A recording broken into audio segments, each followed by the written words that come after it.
प्यारे बच्चों, कक्षा 10 की हिंदी व्याकरण कक्षा में आप सभी का स्वागत है।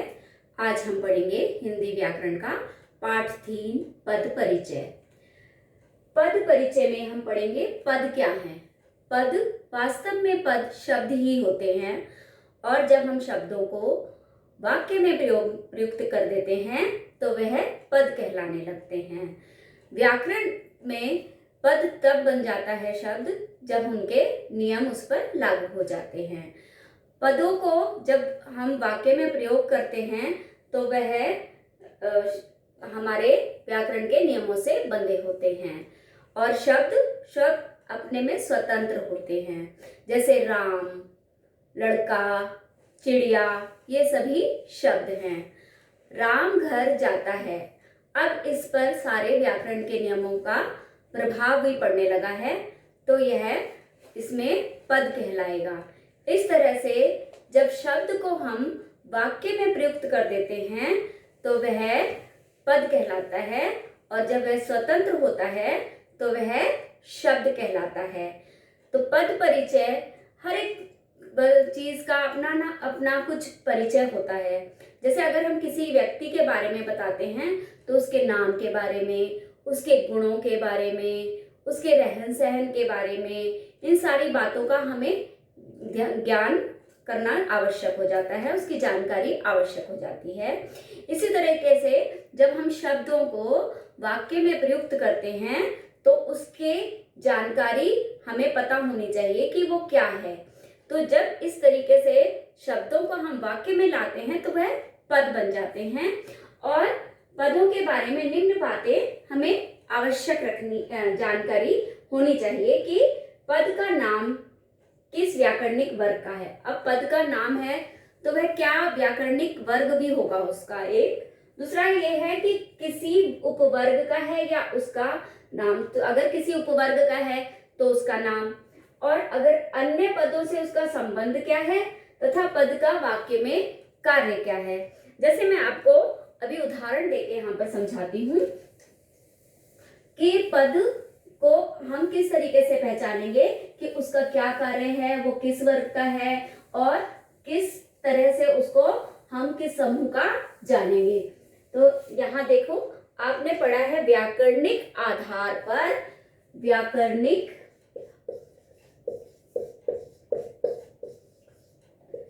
आधार पर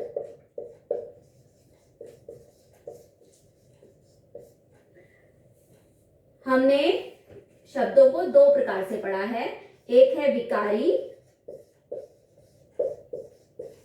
और दूसरा है अविकारी।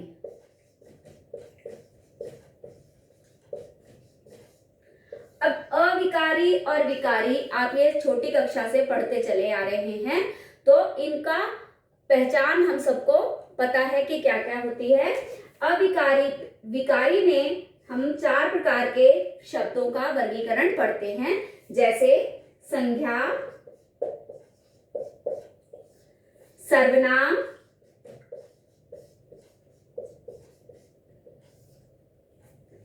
विशेषण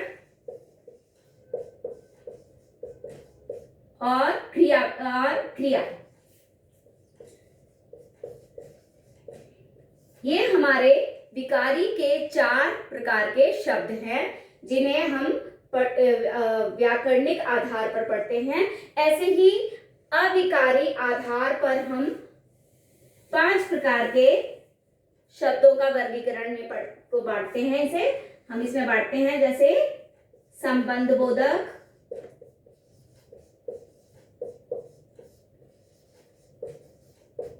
समुच्चय बोधक,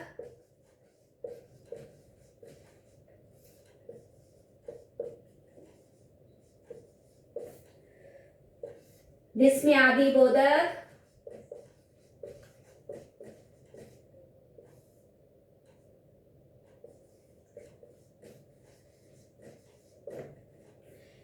विस्मयादि बोधक के बाद आता है क्रिया विशेषण,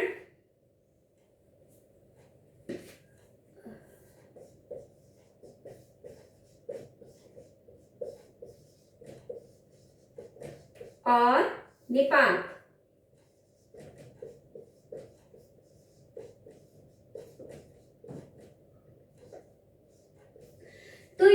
दोनों प्रकार के जो हमारे शब्द हैं ये व्याकरणिक आधार पर कहलाते हैं। अब जब हम इनका वाक्य में प्रयोग करते हैं तो इन शब्दों का परिचय बन जाता है।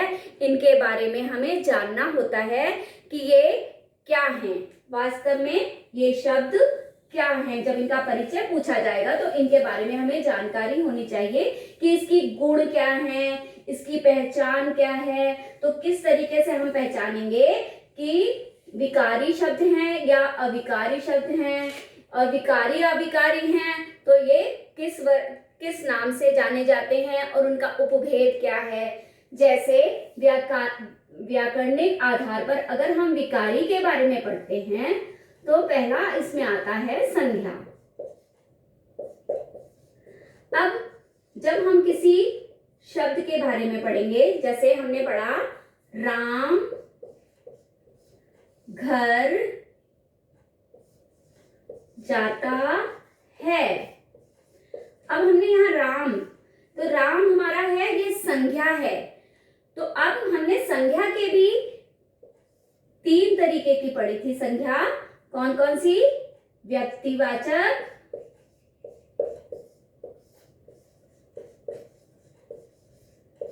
जातिवाचक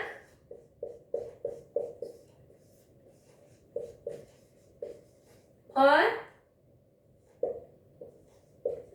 भाववाचक।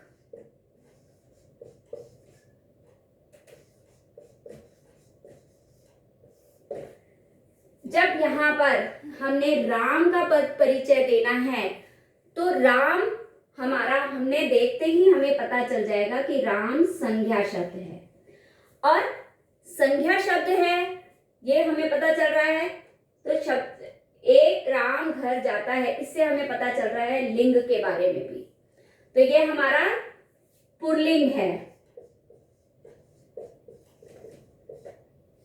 अब एक है ये, तो ये वचन हमारा कौन सा हो गया? एक वचन।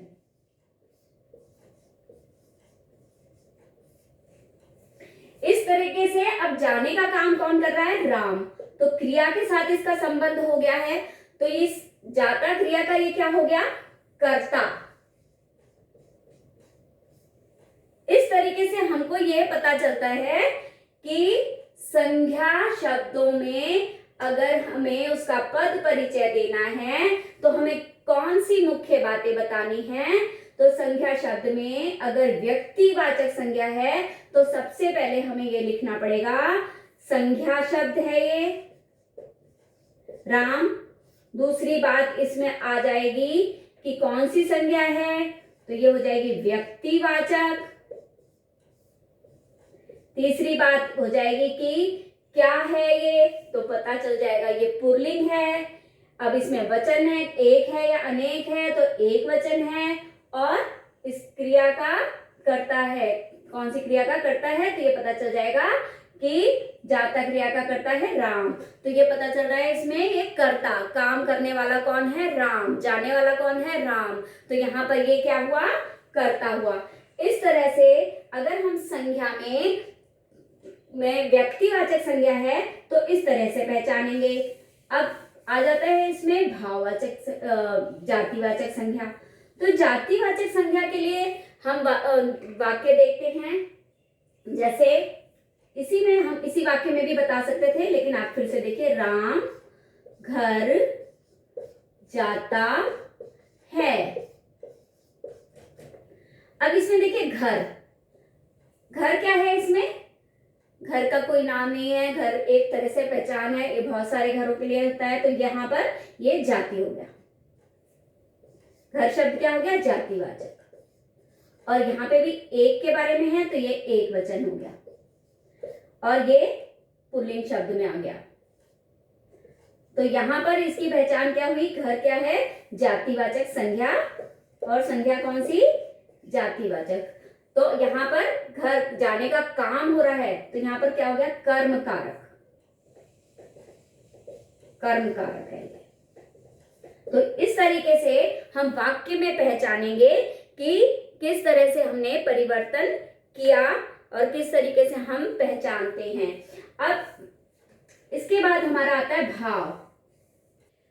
भाववाचक संख्या में जैसे उसकी बेईमानी पकड़ी गई, तो यहां पर बेईमानी है भाववाचक संज्ञा।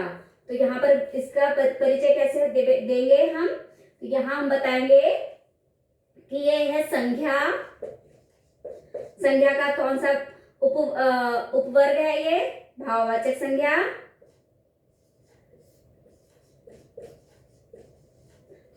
और एक वचन है इसमें, और ये पकड़ी गई। तो बेईमानी ये स्त्रीलिंग शब्द है, तो यहाँ पर स्त्रीलिंग। अब यहाँ पर उसकी के साथ संबंध है, तो यहाँ पर ये हो गया संबंध कारक।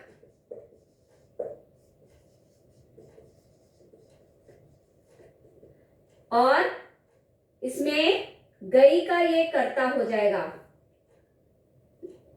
तो मुख्यतः 3 या 4 बातें आपको एक शब्द के बारे में ज्ञात होनी चाहिए, पता होनी चाहिए कि हमें किस तरीके से पहचानना है कि व्याकरण में अविकारी शब्द में अगर संज्ञा का पद परिचय हमें देना है तो संज्ञा को किस तरीके से हमें बांटना है। तो सबसे पहले हमें क्या क्या याद रखने पड़ेगा संज्ञा के लिए, कि अगर संज्ञा शब्द है तो संज्ञा शब्द में पहले तो हमें बतानी है संज्ञा कौन सी है, दूसरा हमें बताना है संज्ञा का कौन सा भेद है, तीसरी बात कौन सा लिंग है, चौथी बात कौन सा वचन है, फिर क्रिया से संबंध। तो इन बातों का ध्यान हमें संज्ञा में रखना पड़ता है। संज्ञा, भेद,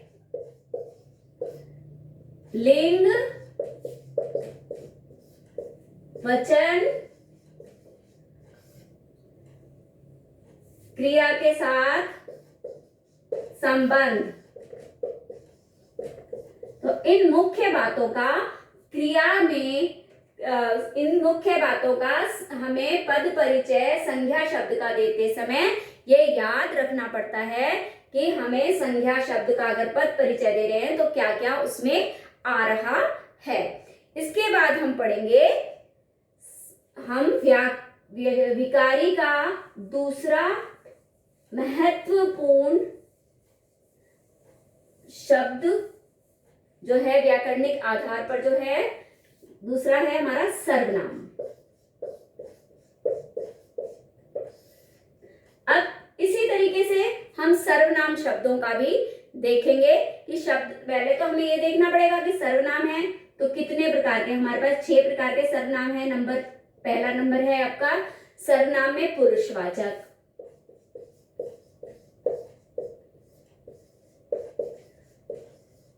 फिर है आपका निश्चयवाचक,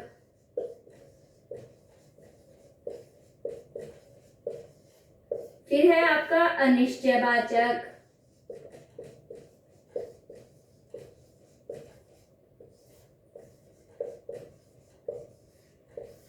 फिर है आपका प्रश्नवाचक,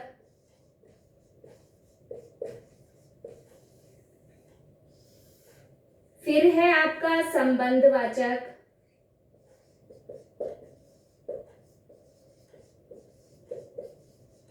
और लास्ट में आपका आएगा निजवाचक।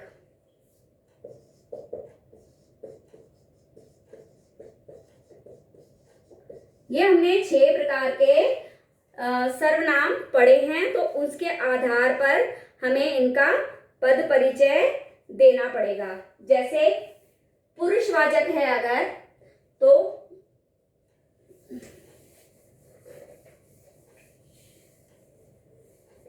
पुरुषवाचक है सर्वनाम में, पहला है पुरुषवाचक, जैसे सर्वनाम में पुरुषवाचक।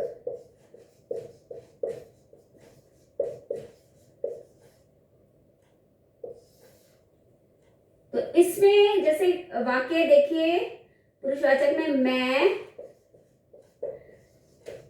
घर जा रहा हूं। अब यहाँ पे मैं का पद परिचय हमें अगर देना है तो मैं क्या है हमारा सर्वनाम। अब भेद क्या है इसमें, पुरुषवाचक। अब पुरुषवाचक के भी 3 भेद हैं। पुरुषवाचक के हैं अन्य पुरुष, अन्य पुरुष के बाद है मध्यम पुरुष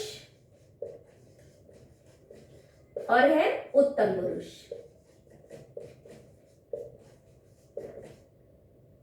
तो यहां पर जब मैं की बात हो रही है तो यहां उत्तम पुरुष हो गया, तो सर्वनाम में कौन सा हो गया, ये उत्तम पुरुष का।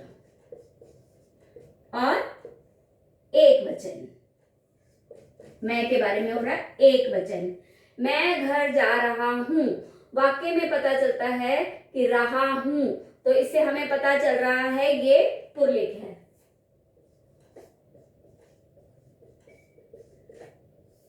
और ये पुल्लिंग का ही यहाँ रहा हूं, तो मैं इसमें कर्ता हो गया, तो रहा हूं क्रिया का कर्ता हो गया ये मैं।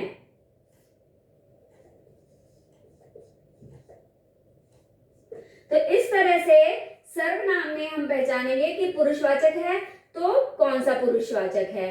पहले तो पहला पॉइंट है इसमें ये हो गया कि सर्वनाम। सर्वनाम के बाद ये पता चलना है कि पुरुषवाचक है तो कौन सा पुरुषवाचक है। फिर उसके बाद हमें पता चला कौन सा पुरुषवाचक हो गया, फिर कौन सा वचन है, फिर उसके बाद कौन सा लिंग है, फिर क्रिया के साथ उसका क्या संबंध है। तो इस तरीके से हमने पढ़ा कि पुरुषवाचक की पहचान कैसे होती है। इस तरह से अगर हमने मैं की जगह वह है, वह घर जा रहा है, तो वहां पर क्या हो जाएगा, अन्य पुरुष आ जाएगा, तो उसमें ये बदलाव हो जाएगा, बाकी वह। तो पुरुषवाचक और उत्तम पुरुष की जगह क्या आ जाएगा यहाँ पर, अन्य पुरुष। अगर हम हो गया तो क्या हो जाएगा, उत्तम पुरुष तो रहेगा लेकिन एक वचन की जगह और क्रिया बदल जाएगी। हम घर जा रहे हैं तो क्रिया भी बदल जाएगी। अगर हम हो गया हम घर जा रहे हैं, तो यहां पर क्रिया भी उत्तम पुरुष की रहेगी, लेकिन यहां पर एक वचन की जगह क्या हो जाएगा, बहुवचन। पुल्लिंग तो हो गई और बहुवचन हो जाएगा। तो इस तरीके से हमें वाक्य देखना है, वाक्य कैसा है, उसमें पूछा कौन सा शब्द गया है और कौन से शब्द का पद परिचय हमें देना है, तो उस शब्द के बारे में हमें पूरा यहाँ पर अर्थ बताना पड़ेगा, पूरी उसकी जानकारी देनी पड़ेगी, पूरे उसके गुण, उसके भाव, उसका सब बताना पड़ेगा। तो हम इस तरीके से सर्वनाम में हमने पुरुषवाचक का देखा। अगर इसी तरीके से आपको बता रहे हैं कि अन्य की जगह मध्यम है तो तू घर जा रहा है, तो तू का अगर पद परिचय देना है हमें तो बता देंगे तू कौन सा है, पुरुषवाचक का मध्यम पुरुष हो गया और एक वचन हो गया, उसमें भी पुल्लिंग हो गया। अब अगर स्त्रीलिंग शब्द हो गया, तू घर जा रही है, तो वहां पर स्त्रीलिंग शब्द आ जाएगा।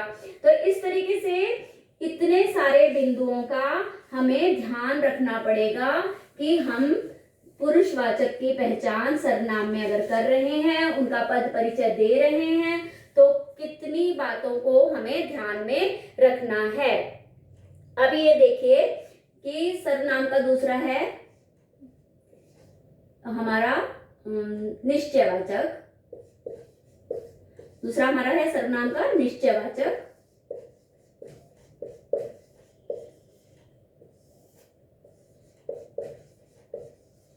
तो निश्चयवाचक का बताना है, यह पुस्तक मेरी है।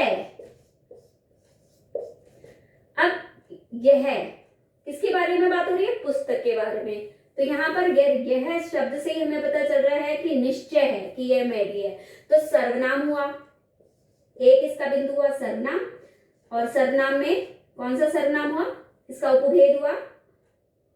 निश्चयवाचक। ठीक है, और यह पुस्तक से मेरी है तो किस लिए आ गया, स्त्रीलिंग हो गया। ठीक है, एक वचन, एक ही पुस्तक के बारे में हो रही है तो एक वचन।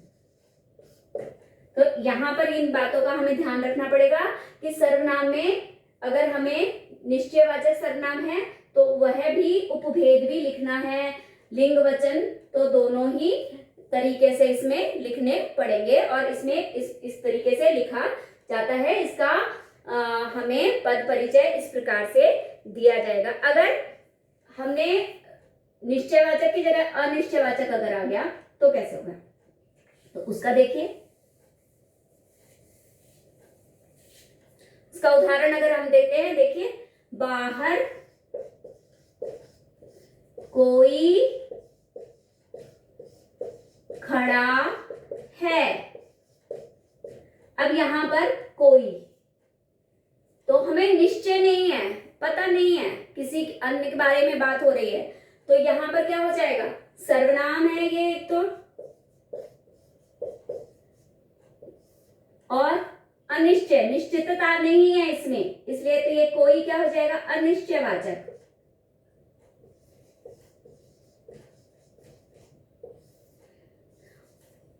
फिर क्रिया से पता चल रहा है हमें खड़ा है, तो यह क्या है,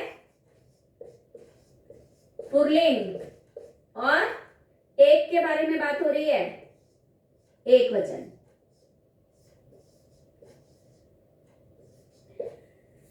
इसके बाद सर्वनाम का हमारा चौथा बिंदु था, हमने पढ़ा प्रश्नवाचक।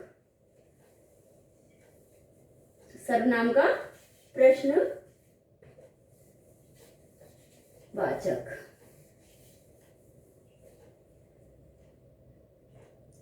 जैसे प्रश्नवाचक है,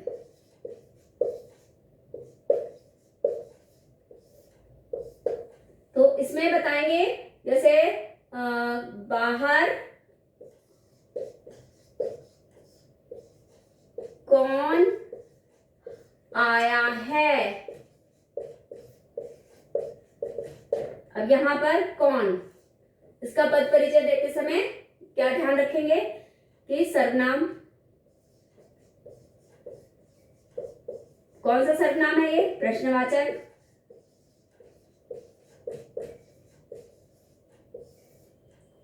क्रिया से पहचान में आ रहा है पुल्लिंग, और एक वचन। ये बिंदु हमें इसकी कौन की पहचान में, सर्वनाम के इस बिंदु पे हमें यह बिंदु देने पड़ेंगे। क्या कि सर्वनाम के बारे में बताएंगे, उसके उपभेद के बारे में, लिंग के बारे में और वचन के बारे में। इसके बाद हमारा आएगा संबंधवाचक। संबंधवाचक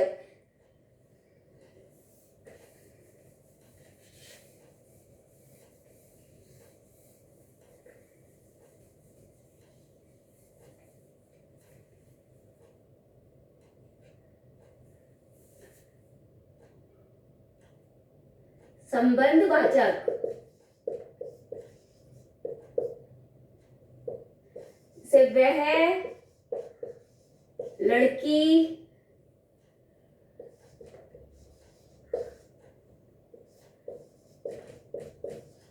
आई है जो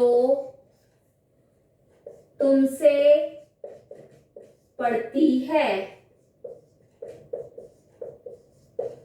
अब यहाँ जो शब्द का हमें पद परिचय देना है तो हो जाएगा सर्वनाम।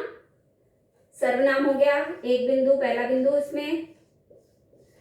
फिर उसका उपभेद संबंधवाचक,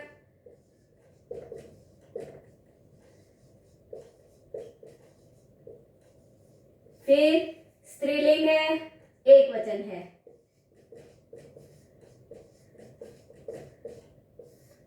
और एक वचन। इसके बाद हमारा आएगा इसमें निजवाचक। संबंधवाचक के बाद अंतिम सर्वनाम का बिंदु कौन सा है, उपभेद कौन सा है, निजवाचक।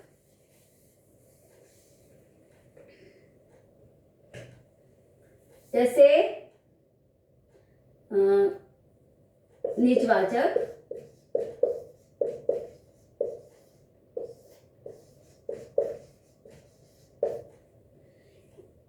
मैं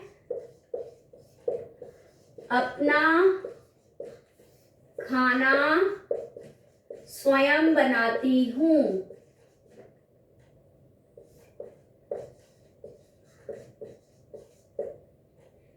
मैं अपना खाना स्वयं बनाती हूँ।